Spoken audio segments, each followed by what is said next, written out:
ಅದು ಪರಟೆಯಾದಾಯ್ತು. ಒಳಗೆ ಗಿಟಿಕಿತ್ತು, ಒಣಗಿದ ಕೊಬ್ಬರಿ. ಆ ಒಣಗಿದ ಕೊಬ್ಬರಿ ಅದು ಪ್ರತ್ಯೇಕವಾಗಿತ್ತು. ಅದು ಒಡೆದಾಗ ಏನಾಯ್ತು, ಪರಟೆ ಬಡಿತು. ಒಳಗಿನ ತೆಂಗಿನಕಾಯಿ, ಒಳಗಿರುವ ತೆಂಗು, ಕೊಬ್ಬರಿ ಅದು ಒಣಗೋಗಿತ್ತು, ಶ್ರಿಂಕ್ ಆಗಿತ್ತು. ಶ್ರಿಂಕ್ ಆದದ್ರಿಂದ ಏನಾಯ್ತು, ಅದು ಪರಟೆಗೆ ಹತ್ತಿರಲಿಲ್ಲ. ಪರಟೆಗೆ ಹತ್ತಿರದೇ ಇದ್ದದ್ರಿಂದ ಪರಟೆ ಒಡೆದ್ರೂ ಕೂಡ ಒಳಗಿರುವಂತಹ ತೆಂಗು, ಒಳಗಿರುವ ಕೊಬ್ಬರಿ ಒಡಿಲಿಲ್ಲ. ಯಾಕೆ ಒಡಿಲಿಲ್ಲ? ಇಲ್ಲಿ ಯಾಕೆ ಒಡಿತು, ಅಲ್ಲಿ ಯಾಕೆ ಒಡಿಲಿಲ್ಲ? ಇಲ್ಲಿ ಪ್ರಹಾರವನ್ನು ಮಾಡಿದೆ, ಅಲ್ಲೂ ಪ್ರಹಾರವನ್ನು ಮಾಡಿದೆ. ಇಲ್ಲಿ ಪ್ರಹಾರ ಮಾಡಿದಾಗ ಪರಟೆ ಬಡಿಯೋದರ ಜೊತೆಗೆ ಕೊಬ್ಬರಿ ಬಡಿತು. ಯಾಕೆ? ಪರಟೆಗೂ ಕೊಬ್ಬರಿಗೂ ಅಷ್ಟು ನಿಬಿಡವಾದ ಸಂಬಂಧವಿದೆ. ಆ ನಿಬಿಡವಾದ ಸಂಬಂಧವಿದ್ದದ್ದಕ್ಕಾಗಿ ಪರಟೆ ಬಡಿಯೋದರ ಜೊತೆಗೆ ಕೊಬ್ಬರಿ ಬಡಿತು. ಹೌದು.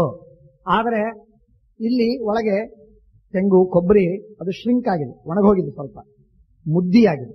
ಅದು ಮುದುಡಿ ಹೋದದ್ದಕ್ಕಾಗಿ ಪರಟೆಗೆ ಅಂಟಿಕೊಳ್ಳಿಲ್ಲ. ಪರಟೆಗೆ ಅಂಟಿಕೊಂಡಿಲ್ಲ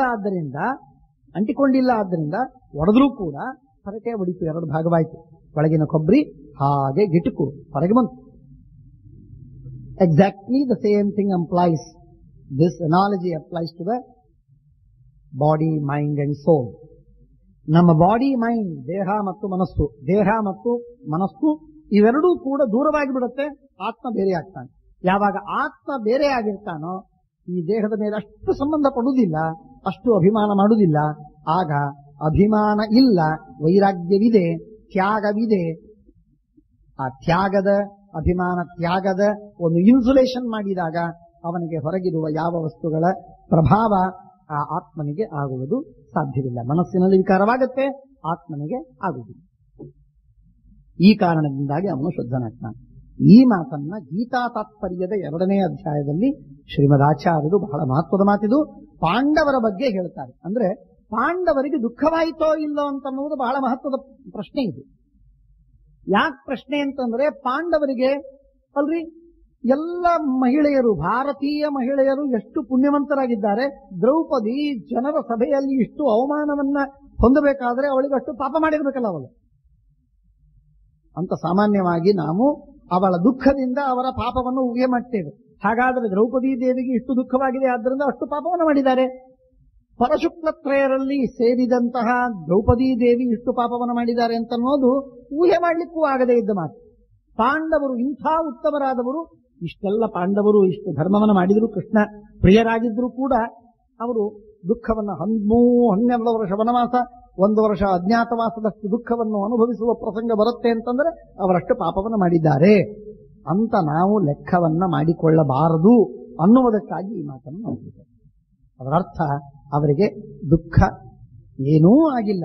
ಆಗಿದ್ರೂ ಕೂಡ ಅತೀ ಸ್ವಲ್ಪ ಪ್ರಮಾಣದಲ್ಲಿ ಅರ್ಜುನನಿಗೆ, ಧರ್ಮರಾಜ, ನಕುಲ ಸಹದೇವರಿಗೆ ಆಗಿದೆ. ಅವರವರ ಯೋಗ್ಯತೆಯ ಪ್ರಕಾರ ಸ್ವಲ್ಪ ಹೆಚ್ಚಾಗ್ತಾ ಇರ್ತದೆ. ಸರ್ವಥಾ ಭೀಮಸೇನ ದೇವರಿಗೆ ದುಃಖ ಇಲ್ಲ. ಇದ್ದರೂ ಅತ್ಯಂತ ಮನಸ್ಸಿನಲ್ಲಿರುವ ದುಃಖ ಅವರಿಗೆ ದುಃಖವಾಗುವುದಿಲ್ಲ. ಇದೆಲ್ಲ ನಾಸ್ತ್ಯಾತ್ಮ ಸಂಬದ್ಧತೆಯ ಭೋಗಾಭಾವಾತ್ ಕಥಂಚನ ಇತ್ಯಾದಿ ಶಾಸ್ತ್ರದಲ್ಲಿ ಹೇಳಿದಂತಹ ತತ್ವ. ಆದ್ದರಿಂದ ಈ ಮಾತಿನಿಂದ ನಾವು ಪಾಂಡವರ ವನವಾಸಕ್ಕೆ ಹೋದರು ಅಂತ ಅವರನ್ನ ಕಳಿಸುವುದರ ಜೊತೆಗೆ ಅವರಿಗೆ ಏನೂ ದುಃಖವಿಲ್ಲ ಅಂತನ್ನುವ ಮಾತನ್ನು ಮರೀದೇ ಕಳಿಸ್ಬೇಕು ಅವರನ್ನ. ಅವರು ಪಾಂಡವರೆಲ್ಲ ಸಂಪೂರ್ಣವಾಗಿ ವನವಾಸಕ್ಕೆ ಹೋಗಿ ಬಂದರು. ಅವರ ಜೊತೆಗೆ ನಾವು 12 ವರ್ಷ ವನವಾಸ, 1 ವರ್ಷ ಅಜ್ಞಾತವಾಸವನ್ನ ಮುಗಿಸಿಕೊಂಡು ವನಪರ್ವ, ವಿರಾಟ ಪರ್ವವನ್ನೆಲ್ಲ ಮುಗಿಸಿದಿವಿ, ಬಹಳ ದುಃಖದಿಂದ ಕಾಲ ಕಳೆದ್ರು ಅಂತ ಹೇಳಿಬಿಟ್ಟದ್ದಾದ್ರೆ ಮುಗಿದೋಯ್ತು.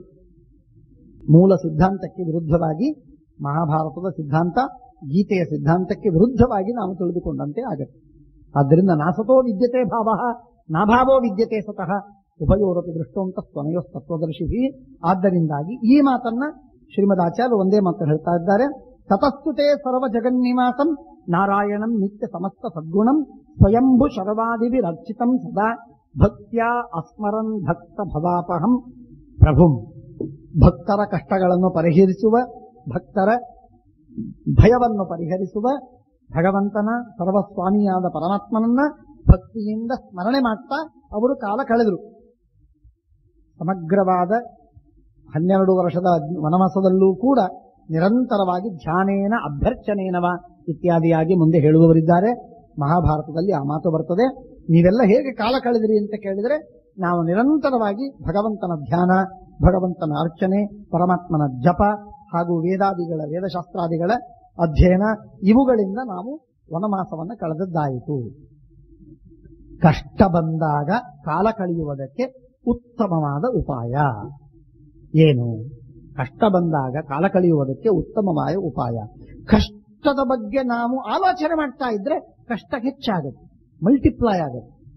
ಇದು ನಿಶ್ಚಿತ, ಬಿಡ್ಲಿಕ್ಕಾಗುವುದಿಲ್ಲ. ನಿಜ, ಕಷ್ಟ ಬಂದಾಗ ಅದನ್ನ ಮರೆತು ನಾವು ಕೂಡುವುದಕ್ಕೆ ಸಾಧ್ಯವಿಲ್ಲ, ಆದರೆ ಮೈ ಮರೆಯುವುದಕ್ಕೆ ಸಾಧ್ಯವಿದೆ ಸ್ವಲ್ಪ ಮಟ್ಟಿಗೆ. ಅದಕ್ಕೆ ಉಪಾಯಗಳು ಬೇರೆ ಬೇರೆ ಉಪಾಯ. ಅದಕ್ಕೆ ಮನುಷ್ಯ ನಾನಾ ಉಪಾಯಗಳನ್ನು ಕೈಗೊಳ್ತಾನೆ. ಅದೇನು? ಸೆರೆ ಕುಡಿತಾನೆ, ಜೂಜಾಡ್ತಾನೆ, ಹಣ ಗಳಿಸ್ತಾನೆ, ಕ್ಲಬ್ಬಿಗೆ ಹೋಗ್ತಾನೆ, ಸಿಗಾರ್ ಸೇರ್ತಾನೆ, ನಿದ್ರೆ ಗುಳಿಗೆ ತಗೋತಾನೆ, ಮಲಗುತ್ತಾನೆ, ಟೆನ್ಷನ್ ರಿಲೀಸ್ ಮಾಡೋದಕ್ಕೆ ಏನೇನೋ ಗುಳಿಗೆ ತಗೋತಾನೆ, ಎಡಿಕ್ಟ್ ಆಗ್ತಾನೆ. ಏನು ವಿಚಿತ್ರ ಹಬ್ಬ! ಇದೆಲ್ಲ ಚಟಗಳು ಕೂಡ ಆ ಟೆನ್ಷನ್ ರಿಲೀಸ್ ಮಾಡೋದಕ್ಕಾಗಿ ಮಾಡಿಕೊಂಡಂಥದ್ದು.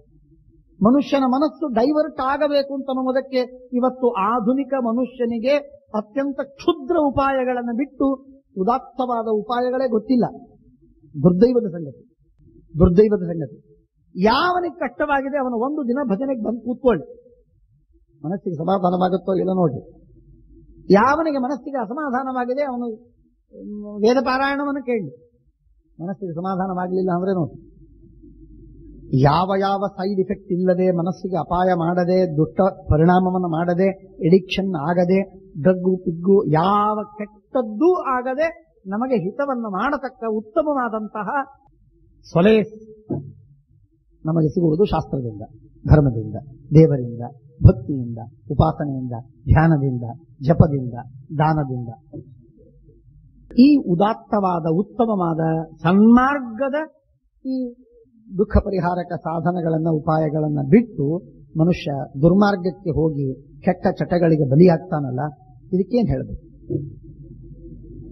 ಆದ್ದರಿಂದ ಯಾರು ಸರ್ವಥಾ ಕಷ್ಟವಾಗಿದೆ ಅಂದ್ರೆ ದೇವರ ಸ್ಮರಣೆ ಮಾಡುವುದರಲ್ಲಿ ತಲ್ಲೀನರಾಗಿ, ತನ್ಮಯರಾಗಿ ಆಗ್ಬಹುದು. ಮಧ್ಯದಲ್ಲಿ haunting thoughts May haunt us.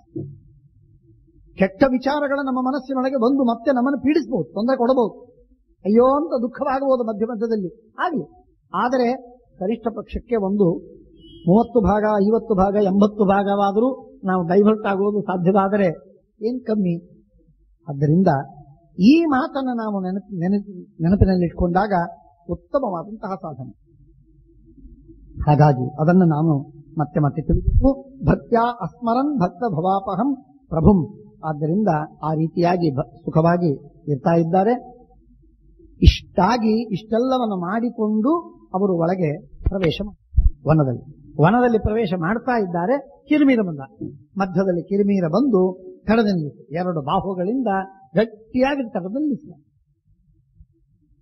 ಅವನು ಹೇಳ್ತಾನೆ, ನಾನು ಬಕಾಸುರನ ತಮ್ಮ, ನಿಮ್ಮನ್ನು ಸಂಹಾರ ಮಾಡ್ತೀನಿ. ನೀವು ಯಾರು?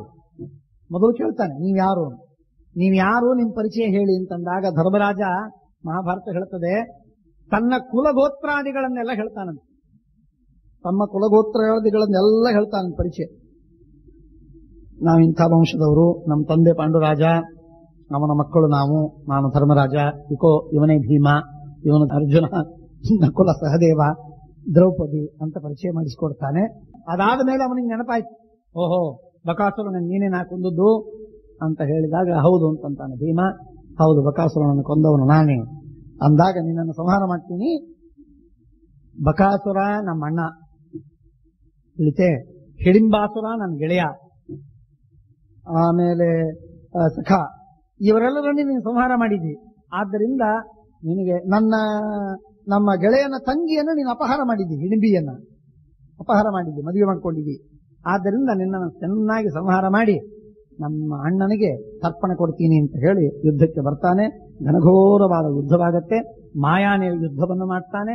ಎಲ್ಲ ಮಾಯೆಗಳನ್ನು ನಿರಾಸ ಮಾಡಿ ಭೀಮಸೇನ ದೇವರು ಅವರನ್ನ ಸಂಹಾರವನ್ನು ಮಾಡ್ತಾರೆ.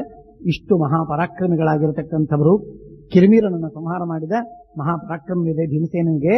ಅಂಥ ಭೀಮಸೇನನ್ನು ಎದುರಿಸುವ ಶಕ್ತಿ ನಿನಗಿಲ್ಲ, ನಿನ್ನ ಮಕ್ಕಳಲ್ಲಿಲ್ಲ. ಆದ್ದರಿಂದ ರಾಜ್ಯವನ್ನು ಕೊಟ್ಟು ಅವರಿಗೆ ಶರಣ ಹೋಗುವುದು ಉತ್ತಮವಾದದ್ದು, ಇಲ್ಲದೆ ಇದ್ರೆ ನೀನು ಹಾಳಾಗೋಗ್ತಿ ಅಂತ ಹೇಳಿ ಧೃತರಾಷ್ಟ್ರನಿಗೆ ವಿದುರ ಈ ಕಥೆಯನ್ನ ಸಂಪೂರ್ಣವಾಗಿ ಎಲ್ಲವನ್ನೂ ಹೇಳ್ತಾ ಇದ್ದಾನೆ.